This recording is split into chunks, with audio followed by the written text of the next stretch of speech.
But people will not believe that my imagination can furnish all the emotions and the reactions that the people in my stories have for real. Frankly, I must agree with them. For I have a curiosity about people. They tell me their stories, the stories of their lives. Then, I write down their stories.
From the infirmary, I was soon transferred to the government sanitarium.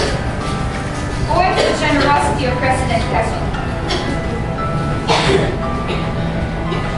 He would visit me every Wednesday. Look at me, he'd say. I live with only one lung. It always made me feel so much better then. The mid-30s were the years of the recession, and my father was hard up. Sanitarium, I would cut dresses and pass them on to my mother for her to finish up her sewing machine at home. Brought in some money, but never enough. So, I turned to what I did best. Writing stories.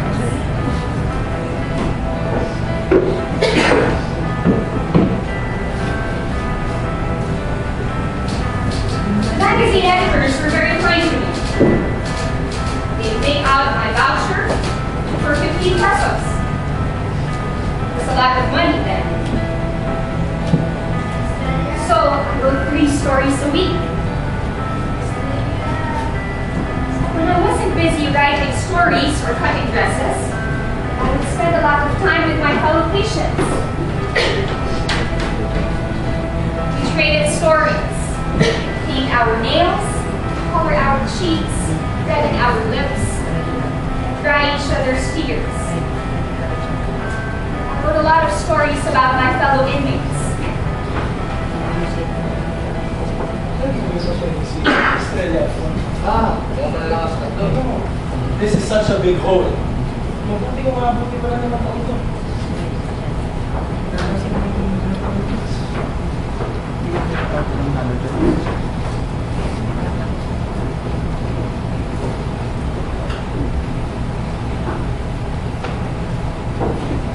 I overheard the doctors talking.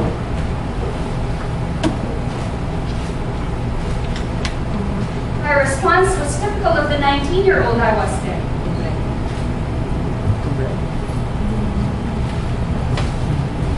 If I had only that long to live, mag-aasawa na lang ako!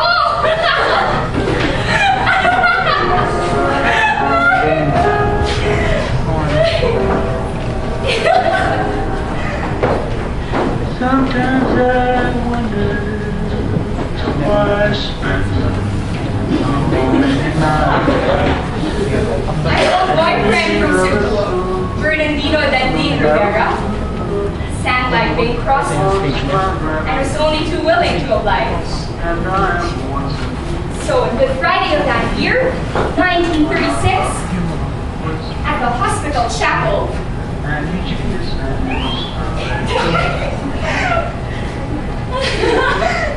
oh, that was long ago. Now I'm consolation.